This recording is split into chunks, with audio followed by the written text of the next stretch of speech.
All right, everybody. Well, we are back, and we are with one of my good friends, Kale Darling. Kale, thanks for agreeing to hop on the show. Of course, man. Always good to hang out with you, and might as well do it in front of cameras and use some content, right? I was going to say it's a little bit more formal than our normal hangout, eating lunch, but I think I was trying to think of this today. I think we've known each other since roughly around 2015. Probably, yeah. You're still an active real estate investor. I'm still an active real estate investor. I'm venturing into the hard money space currently. But before we get started, why don't you kind of give everybody a brief rundown of when you got started in real estate investing, how that kind of looks then and then now? Cool, yeah. Like Tyler said, we've known each other, probably since like 2015. So at that time, I actually saw a bandit sign. I don't know if you remember that. I do. I saw a bandit sign on the side of the road that at that time, it was like very obvious where you got like the template for it. So I'm like, I need to call this guy. I called you up and you were local, and I think we decided that we should go meet up for lunch or something like that. So yeah. But at that time I was working like as an employee for one of my friends. So I was doing basically the same thing I'm doing right now, but just as like an employee. So I worked for him for 3 years. At that time, you and I kind of started doing deals together a little bit. We kind of had so, like around 2017, right? Yeah, like you had some leads. I was like help because you were a firefighter. Yes. And you had a little bit less time. I had a lot of time. So it's like, I'll call in your leads. Right. I mean, we can figure something out. So, I've kind of done like a lot of random stuff here and there. But yeah, I've been full-time on my own probably for about like 9 years, 10 years. Okay. So primarily flipping. I do have one Airbnb, some rentals, and I just got licensed as an agent. So I'm kind of just doing a bunch of random stuff. But primarily my main focus, what pays the bills. Sounds very familiar. Yeah. That's kind of how real estate goes. You get distracted, right? Yeah, I agree, and it's funny. So, like the bandit signs, for those of you that don't know, they're those bright yellow signs that says "We buy houses." The font that he's referring to is very specific to somebody that you were working for, his brother. Yeah. And it was funny because I don't know if I ever actually. No, I did. I did buy some houses off those bandit signs. I take that back. But it was a lot of work, and then they're called bandit signs for a reason, because technically you're supposed to remove them if you put them up during the day, and a lot of code enforcement officers will not like that you do them, but they're highly effective. Just make sure you follow your local city's ordinances. Yeah. But they're highly effective. And then we started doing stuff. And then kind of to your point is, I quit saying I'm specifically a lender or this. It's like I'm a real estate entrepreneur, and I kind of go the path of least resistance. So when we met, that was all in Orange County. We were doing those bandit sign lead calls, and then I transitioned, I want to say in 2017, into Idaho, and then you were helping me get leads locked up. And Kale was actually the person to push me into doing my first real flip. And I can't remember the address, but I know it was in Nampa. Yeah. And you're like, hey, what's the worst thing that can happen? If you break even, do you consider that a win? And I'm like, well, yeah, because then I have experience under my belt. So I said, okay, let's do it. I wish I could remember. Oh, it's Concord River. I do know the street is Concord River. I don't remember the address, but we did it. And then another mutual friend of ours was my private money lender that we had also met from, I think at that time, was it not Flip Hacking Live? Do you remember what it was called? It was like the initial mastermind before the one that is currently. Yeah. It was like $99 a month. It was like a big deal. I had to ask Jacqueline, like, hey, are you okay with us spending $99 a month on this? But it worked, and we got it. And then we continue to grow. And another thing too, Kale's being very humble. He's been very successful doing what he does. I mean, especially so I left Southern California to go into Idaho because marketing is expensive, and I just couldn't compete with some of the bigger players in the area. And Idaho made sense for me. And I want to say that you've done Illinois, Indiana, or I've done like 13 states. A lot of that was mostly under when I was an employee under one of my friends, but on my own, I've done stuff in Illinois, and we've done stuff in Idaho. I've done stuff in Utah and Oklahoma, and okay. Yeah. So now your current target market, I should say, is still Southern California, primarily San Bernardino County, right? Yeah, I do San Bernardino County, Riverside County. Every once in a while, I'll do like Orange County, LA County stuff, but it's just not as dialed in, I'll say. I do, and then I'm still focused in Oklahoma, but not a ton. Yeah. Okay, and that was the Tulsa market. And is that just because, and I think it's a good thing to talk about, right? Like, because we're adapting as investors. We're trying different markets out. We're trying different techniques out. And I know Tulsa, for example, which I think is what you're referring to, Yeah. it's a much lower price point. And that can be very tempting because, well, A, it's the price point's lower. And if the marketing cost is cheaper, it's just like, why don't we go down that path of least resistance and see if I can be even more successful? So if you don't mind it, you want to talk about why you kind of chose that, and maybe if you're not as heavy into that, why that's the case? Yeah, there's kind of, well, I could go on that tangent for a long time. When I was a kid, my parents bought the house right behind them, and they had that as a rental property. So I remember as a kid, the neighbor would come over and hand my parents a rent check. And at that time, like I was like, oh wow, this is cool. Like Cool. these people, like my parents don't seem to be doing anything, and they're just like getting this check. So that kind of stuck in my brain. I was like, oh, this is cool. And then I was like into construction and all that at that time. But so anyways, the reason I bring that up is because I knew I wanted to have rentals from like a really young age. So when I kind of figured out the whole flipping thing, I was like, oh, this is perfect because this will help me buy rentals, which is a lot easier said than done. But Right?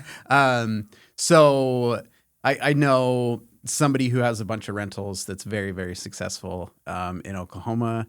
And then another mutual friend of ours, they were like wholesaling in Oklahoma. Okay. And I was talking about wanting to buy rentals and stuff, and they suggested that I come over there because they had contacts and stuff. So Perfect. yeah, just had some friends. I knew some people who were doing it, and a friend that had some contacts, and so yeah, I just decided to, when the market was good and had some extra cash, I just bought some rentals. And And that's the fun part, right? Like when the market's cranking, I think we both did. You're trying stuff out and you're using the extra profits. Like, hey, can I scale in the location I'm in, which would be kind of harder, I think, to grow a renter portfolio, especially at that time? Or can I go into a market like Tulsa where I can flip / wholesale, or keep rentals? And that makes more sense because, like you said, it's nice to have those recurring checks coming in, especially for those that are getting into flipping, or even those who obviously have done it for a long time. It's a highly cash intensive business, and to have like repeatable revenue is a big benefit. And the only and it's not even a downside. We've both done it. It's called remote investing. I'm sure there's other phrases that are used, but that's what I refer to it as. We both know there's added, I guess, risk in that sense where you're managing contractors from afar. You're trusting that people are doing what they say they're going to do. And if you pay these contractors, was there permits, things like that. But I know you've done remote and then you've done local. Yeah. Do you still tend to think that local is what you prefer, or are you still open to having two markets going simultaneously? Yeah, I still do have two going at the same time, but mostly California. But yeah, I think, and it's funny because I invest locally, but so many of these houses I don't even see. Like I don't even want to see them sometimes. I'm like, I'm good. But I think it's like, so when people ask me about that, I'm like, it's the same thing. It's just a matter of trust. Like if you have somebody that you can trust, does it matter that they're 15 miles away? Does it matter that they're 600 miles away? What's the difference? It's really just a matter of trust. So I think once you dial in like the people that you trust, then it doesn't really matter after that. Right. And you have like people say, oh, I have my team. Like I know I've met your primary contractor. Yeah. I mean, once you can give somebody a scope and let them run with it, and they know that you're going to pay them and be fair, and B, they're going to complete the work, then you have the confidence in scaling. And I think doing the same area over and over, you've become an expert out there. And I don't know if you want, I know there's one strategy that I think you're very good at, and I'm impressed with it. And the funny part is it's not the most glamorous or sexy thing, but I've been on both sides of the transaction, so I can tell you it's glamorous where it matters. Yeah. But it's because you've taken the time to understand something that's very specific. And even if you don't want to get into that Yeah, specific that's fine. strategy, Yeah, we can. okay. So if you want to, like, I Yeah. love it. And I've Yeah. always told you this. If I was you, and it's always easier to give advice than take advice because Kale will give me advice and sometimes I won't follow, Yeah. but I'm like, just do that 100 Yeah. times a year and you have a Yeah. highly profitable business. Yeah. Do you want to go into kind of what you've niched down in, at least in Yeah. that specific area? Yeah, for sure. So you're referring to mobile homes. 100%. Yeah, which is not glamorous. So yeah, that's a while ago. I did one with a friend. Okay. And after we were done, he was like, "Let's never do another mobile home again." The profit was fine. Like Yeah. the profit was there. But the reason why he said let's never do it again is because there's so many extra headaches and so many extra hurdles. There's a lot of stuff you need to know of what not to buy and then what you need to do to get it ready for the end buyer. So that's why a lot of people stay away from them, is because like I've been, some horror stories. Like I've been Absolutely. burned pretty bad by just being ignorant to the process. But I think because I got beat up on a few, it allowed me to know what not to do. And then I was able to kind of niche down. So yeah, like to your point, there was a wholesaler that reached out to me because it's like most of the comps like in the general area are mine. Yeah. Like if you look at a mobile home that's renovated, like it's They're probably yours. mine. But yeah, the wholesaler called me and they were like, "Hey, will you pay?" I can't remember the price. It was like $350 or whatever for this, and I'm like, off the top of my head, because the specialized knowledge and niching down off the top of my head, I'm like, no, because I bought this one, and this. All of them were like in the general area, the comps, and I told them, what I paid for every one of them, and like, hey, you're pretty far off on your numbers, but. So that's what's nice is like if you see an opportunity, if you really know, if you niche down, the opportunity, like you can snatch it up in seconds because you know your numbers. Right. And like I said, so like for me, if I'm getting a lead, let's say I'm marketing in your same target market and I see a lead like that coming in, if I shouldn't do this, but if I'm being honest, I'm just going to toss it to the side because I'm like, I don't know that. Yeah. I don't want to deal with it. But somebody like you who has niched down and like, so I coach softball and I tell the girls we're always building calluses, right? Like we're going over and over and like that's our grit. You have it now to where you could look at that same lead and you can monetize it 1,000,000 times better than me and for a good profit, right? Because you don't have as much competition. Now, how big of a market that is for you to specifically market to, I don't know. It's not as big as what we're trying to market to, but I do think that's something that I've always told Jacqueline, I'm like, man, if Kale does these, like they're so crazy. Like I don't want to do them. And the funny part is I've walked some properties with you. Yeah. I told you this. We have a good video of that. Yeah, one. we do have a good video and we'll put it up there. But like I kept thinking, I don't know if I feel safe here. And I cannot believe how comfortable you are doing it. But it goes back to that point, right? I'm looking at this house and I'm like, I'm just going to keep my arms and hands in. You see what it can be because you've done it so many times and because you are an expert. You're like, oh no, we're going to do this, this, this, and this. And then sure enough, you sell the property and you do really well. So like I mentioned, I think you're being humble when you say like, oh, I think you've done very well. Like, what do you attribute that to? Do you think it's because I think it's just because you know problems are coming, but you're just like this, like, Yeah. you just keep moving forward. Yeah. There's a lot of, I guess, ways I could answer that. I think, like probably my opinion, I don't know. It's like from an outside perspective, it's the same thing. But I'm like, I don't know anything else. I'm like, this is what I've been doing for so long. Yeah. Like I just have my blinders on and I'm like, there's no other option. Like I just got to make it, like even if there's problems, if there's issues, like I just got to make it through the ups and downs because I know there's going to be more ups than downs. Right. And I think that's too, like when you get into this, everybody expects it to be sunshine and rainbows. But I think you realize, I think the more difficult the situation, usually it's a bigger payoff because you're willing to tackle a problem that nobody else will. And I think a lot of it is people, how do you get houses so cheap? Well, it's because you walk up to a scenario like this and when nobody else is like, including myself, would be willing to take it on, but you're there, you're confident, and you do what you're saying you're going to do. You're going to purchase the house, which in that specific portion of the real estate industry is not super common, right? Like, not that people have ill intent.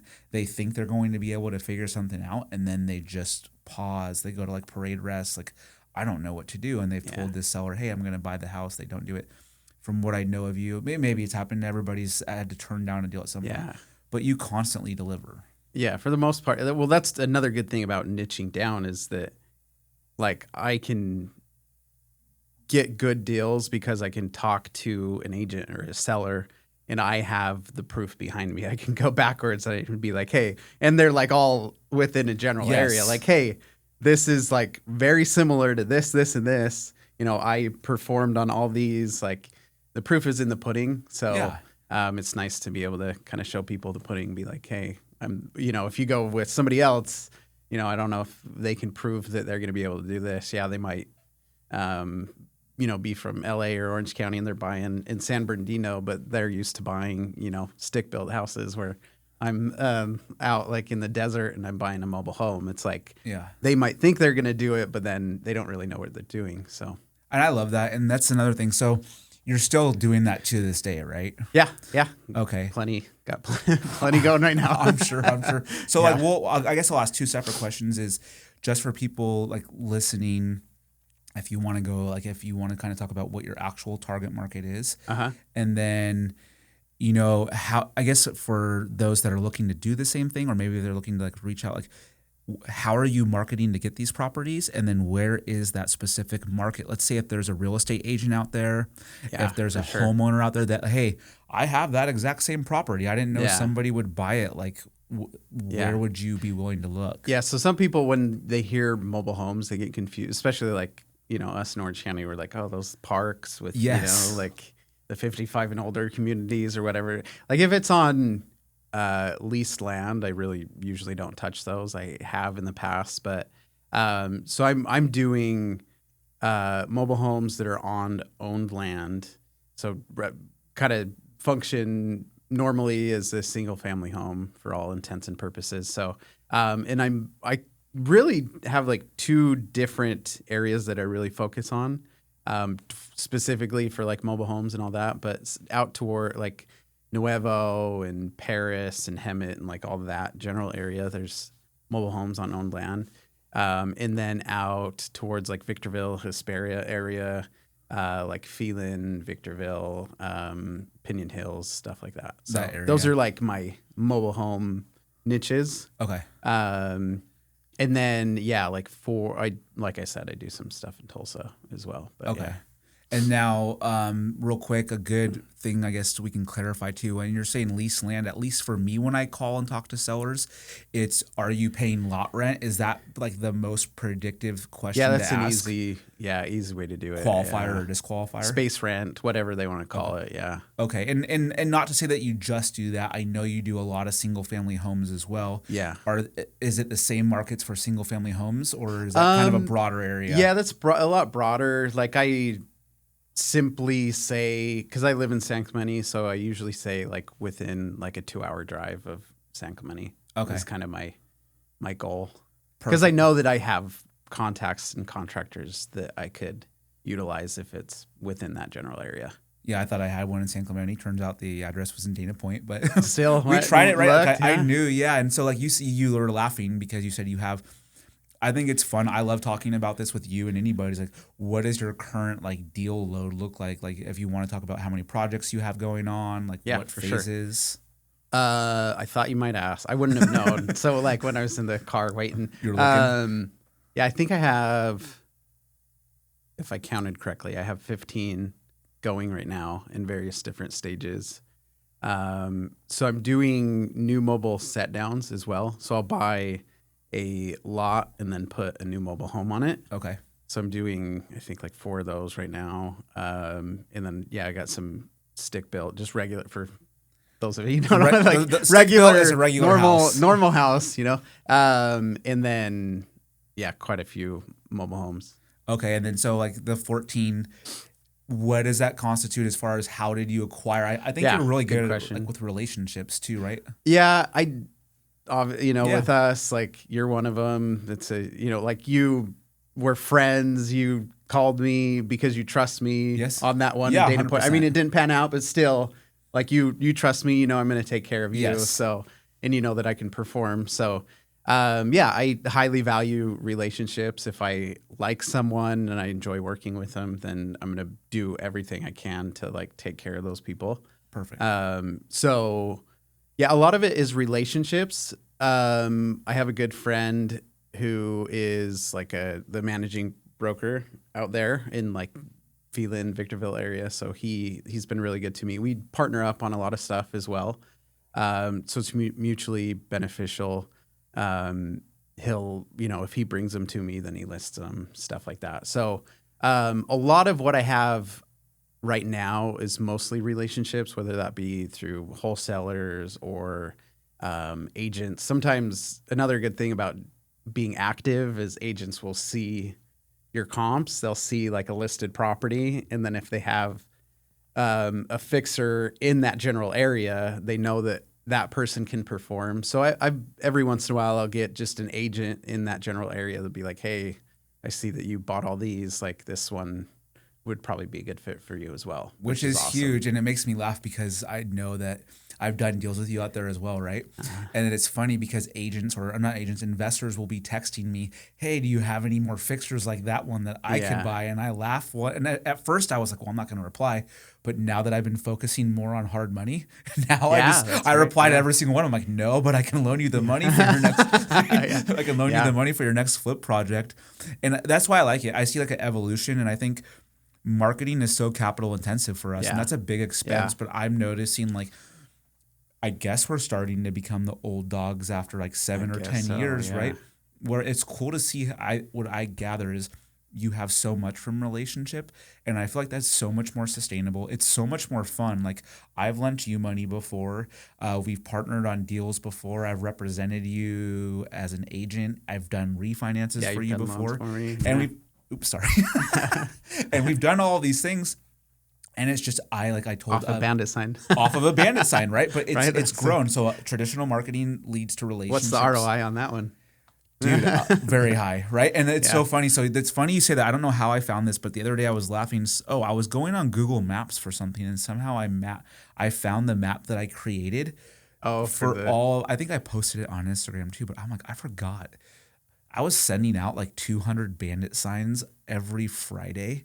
And I got so sick of people calling and complaining. Like I just went straight to a voicemail. But yeah, like relationship is huge. And I think that it's cool to see your evolution. And speaking of evolution, you asked me, I think we talked about this a couple months ago. And then you're like, hey, I think I'm going to get my license. Yeah. And I'm like, oh, well, that's cool. Do you kind of want to share what led you to do that? Yeah. And then like what your thoughts are as far as using your license? Yeah, I don't have like polished thoughts. So bear with me here for a minute. But yeah, because before the interest rates changed, I was spending a lot of money on marketing. Yeah. Primarily, I did have, wholesalers and all that like what I mentioned that I would get deals from. But my main focus, I was really trying to get good at marketing. But so then in, July of 2022, I think it's burned a hole in our brains, right? But that's when it started to get rough. So interest rates changed, and I'm like, dude, I can't just keep shelling out this kind of cash because I had some people that worked for me and then marketing, and it was just like money goes quick. It's crazy. I mean, you burned through a ton. So I quit. Anyways, I quit spending money on a lot of marketing, kind of scaled back. And then as a result, I was doing less deals. And at that time, I was like, oh man, it'd be really good if I became an agent, because some properties I get, it's just randomly like on the MLS, and then I need to have an agent represent me. And sometimes the agent who lists the property, usually I like to let them represent me to try to make the deal work. But sometimes their broker won't let them, or they don't want to, or whatever reason. So I thought it would be good to get my license for that reason, and then be able to sell some of my own stuff. And then I figure, I've been in real estate for I don't know how long, for a long time now, and I've bought and sold a lot of houses, more than probably like a lot of agents out there. So That's it's what like my point was going to be. Yeah. I think I could be beneficial to friends and family around me and utilize my license, not only for myself, but hopefully some friends and family and stuff like that. That's why I kind of asked, is like, it's a leading question, but it's like at this point you've probably done more transactions than most like good agents will probably do in an entire career. So when you call me, I'm like, oh, that makes sense. And like you mentioned too, if you're and on the buy side, you're not really paying. I guess you are paying in terms of cost, but you're limiting on the sell side all of that cost. And like, let's say for example, if you don't have to pay that, you can redirect into marketing or do other things. But like you said, you have the amount of knowledge you have as an investor that can translate to an agent where you can represent clients and have that knowledge. Like, okay, I have a property right now where they're having to do a lot of fixes prior to close. There's a foundation issue. Yeah. Including myself, not a lot of agents maybe, because for me, foundation's never really been an issue, but I'll use that as an example for you. You have extensive experience with stuff like that, right? Yeah. Especially when you were working as, like, I know like who you worked with before, you guys would buy a lot of stuff and it was just because you were volume and you guys were good at it. Mm-hmm. You can sit down with an everyday Joe homeowner and be like, hey, this house has foundation issues, which is going to make it less marketable, but it's really not that big of an issue once we do X, Y, and Z. So why don't we put an aggressive offer in? I think you will get the property, and I can help guide you through this process to where you have bought a market kind of like you do on your own, less than market value. I have the expertise to do it, and everything will be okay. Yeah, right. And one thing too with that is like, because I'm not bagging agents, but agents will tell you what to do as a form of like, they know that like, oh, you need to fill out these disclosures or you need to do these things, but they don't necessarily do them themselves, or maybe they have like once or twice, but it's like, that's my all day, every day. You've done one or two of them. So like I'm like, I've been there, done that. I can actually hold their hand a little bit more instead of just sending them a paper being like, okay, fill this out. But I've never actually had to fill it out myself, Right. And I think that's too, like, I think I know, but you can clarify. Like, I know that won't be like it doesn't ever need to be a primary thing for you. But like I went back earlier, we are real estate entrepreneurs when it comes down to it. And like some years for me, investing is going to carry me. Yeah. Other years, mortgages. Like I've always done mortgage. I'll never quit doing mortgage. But it's like, okay, well, to your point, I'll use myself as an example. Yeah. I've done mortgages forever. Yeah. I've lent my own money to you and other investors forever. And then I'm like, well, wait a minute. I've done lending for 20 years. Yep. I have lent my own money out as a hard money lender. Why don't I just make this official and start to lend money out? I have the experience, and the exact same thing for you as an agent. You have all that experience, and I think it's going to be cool to watch you do it. Yeah. I wish we could do it together, but it's not going to work out for various reasons. But I'm excited for you because I do think, like I said, it's another arrow in your quiver, and I think it's going to make you that much more versatile. And I think you can help people on their path of investing too, which I don't know if you've thought about that, but I thought, well, Kale can also help people buy a lot of investment properties. Yeah, definitely. Yeah, and there somebody I used to work for, they used to say all the time, riches are in the niches, which I've taken to heart for sure. Is like, stay focused, stay on that one thing, and I'll say his name. Shout out Justin Williams. Yeah, for sure. But, I mean, for both of us, more so for you. Yeah, but he used to say, "There's a million ways to make $1 million, but if you focus on all of them, you'll make none." So, like, the reason I bring that up is like I've stayed pretty focused on my niches, and I've kind of got them to a point where I know they're sustainable. And then I've been able to branch outside of those things. Maybe I've even stayed in my lane for a little bit too long on some of those. But then I figure, okay, then I'll add the next thing. Which is huge. And I think so yeah, definite shout out to Justin Williams. And I'll talk about power of relationship. I was able to do a loan for him on his primary residence. Yeah. I've done things with him, and he's the person who got me started in that first mastermind. It's just funny how that works out. And I agree. I think you've nailed a couple things, and now this is like anybody, you want additional revenue streams, and at different times they're going to carry. And I think it's just going to make you that much more like a powerful of an investor. So now that I feel, I don't know. I'll ask you, where do you see the market right now? I know what I'm thinking. Do you think it's about to take off again? I'm interested to see what you have to say. So I think there's a lot of variables there. Definitely, if you would have asked me earlier in the year, I would have said that we're going to finish 2025 like really, really strong. Obviously, like with tariffs and stuff, there's so much unknown, and then like our interest rates really going to drop. Right now is like, it's just so unique. It's such a hard time to figure out really what's going to happen.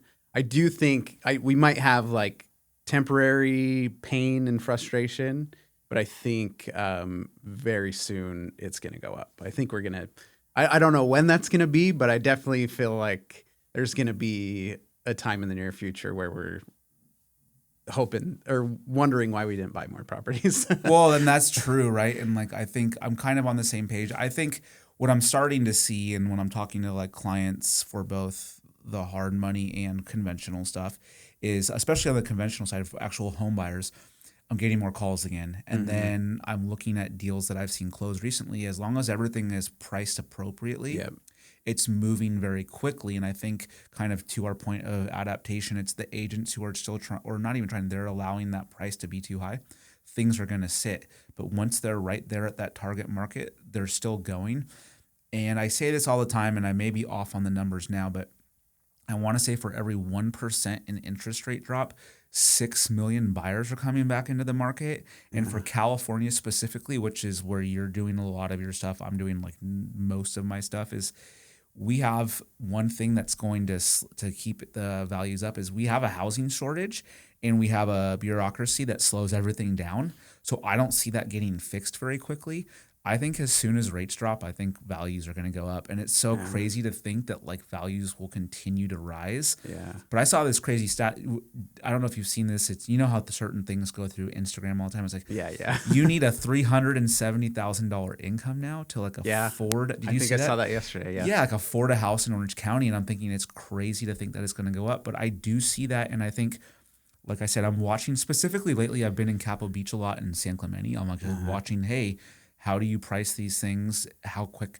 And I love talking to people in the industry. I called a couple agents because the houses went pending super quickly. Hey, what happened? Well, they did a full gut rehab. They priced lower or right at the bottom of where the market should be. And the guy's like, oh, we're like 200 grand over ask. Yeah. The other house down the street from the house I was at, oh, we have 5 offers and it went from 1.8 to 2.1. Now, granted, is that happening on every house like 2022 or 2021? I'm sorry. No, but I think that, and I think, like I said, I think once everything, if we can get a flat market, I personally would love a flat market. If we get a flat market, you and I've said that all the time, right? Like we're buying investment properties, like rental. rental. Because if you have a flat market, you can make educated decisions. It's when it's I keep doing when you keep going up and down. When you keep going up and down, it's hard for people, and like consumers are the same way for everything. But for us as investors or lenders, it's hard to make good choices when you don't know where you're headed. If you know you're going up, real easy to make. If you're going down, you don't want to time it. You just want to know, hey, we've been going down. Let's. You just want to get in front of it. You want to know. And then flat market, it's like, hey, if we're flat for the next 3 years, I would buy a ton of rental properties because we're good. And to that point, it was funny in 2007 through 10 when I was going through this, I remember guys were started to buy properties and I'm like, why are you buying properties? And they said, and it made sense then and it definitely makes sense now. If I cannot build a property cheaper than what I can get this for, I'm just going to buy every single property until that's no longer true. And they bought a ton. And now that's like a cash. They can take all that money out, all the equity out, and they're refinancing it so they don't have to pay taxes on it. And they're going to go dump it into hard money loans. Or they're going to go buy more rentals or reinvest. So I'm kind of there. I thought 2025 was going to go way up. It's kind of like just not. It's sputtering, I guess. I don't know. It could go back down. I don't see that. I just think appropriate price things are selling. Do you have, so you said you had 14 projects. Do you have anything that's on the market right now? Yeah, quite a few. Yeah. And how are those going? Like what was your like expected market timing? Like, did you think it would be there on there for 30 days, 60 days, less than 30 days? I would say that the majority, well, maybe not the majority, but there's the lower price point stuff, the super affordable, like I'll take one, for example, mobile home. It was I think 3-bedroom, 1 bath. We were hoping to sell it for like 330. And we got a ton of offers. We accepted one like 2 days after we listed for 347.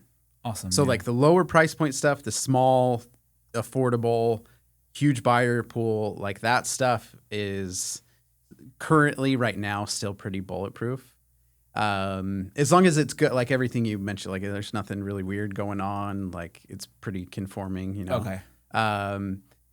So that one was quick, but the stuff that's like a little bit bigger or maybe a little bit more expensive, it definitely is taking a little bit long. Not well, it's all compared, you know. Yeah. It's all relative. But yeah, 30 days on the market, maybe a little bit more. Which is still good. Which is good. We were We're just just spoiled. super spoiled for sure. So yeah, I haven't had any. I definitely can't remember the last time I had a property on the market for more than 60. I mean, 60 days is a long time right now. Nice. Yeah. And that's all like I've always been is entry level homes. Those are always going to be the easiest to sell. That's why I never went above that. I've seen people take massive hits in spec homes. I love entry level because that's also the most transactions are going to be in that starting period. So that's good to hear. As we're coming up on time, do you have anything else you want to discuss? Do you want to reiterate your like where you're buying, how to get a hold of you if maybe Yeah, for anybody sure. has any of those houses? Yeah, definitely. Hit me up. I probably Instagram's like the easiest way to find me, I would guess. Kale Okay. Darling. Pretty unique name, but yeah, hit me up on Instagram. If you have a deal, send me a DM. And my email is pretty easy, I guess. Kale Miles with a Y. So KALEMYLAS @gmail.com. That's the easiest email I can give you. But yeah, hit me up if you have a deal in San Bernardino County, Riverside County, or like in the Tulsa market. And then, yeah, San Clemente area. But yeah, Awesome. Well, guys, I can't endorse Kill enough. So if you do have a deal, maybe you want to JV with him, maybe you're an agent that you have a listing that's not selling, anything, I would highly suggest at least reaching out to him. He'll let you know if he's going to buy it or not. And if you need hard money for any of those deals, just also let me know. But I appreciate it's good to see you too. Yeah, man. I always love hanging out with you, and I appreciate you coming on today. Cool. Thanks for having me. All right. Thank you. Dude.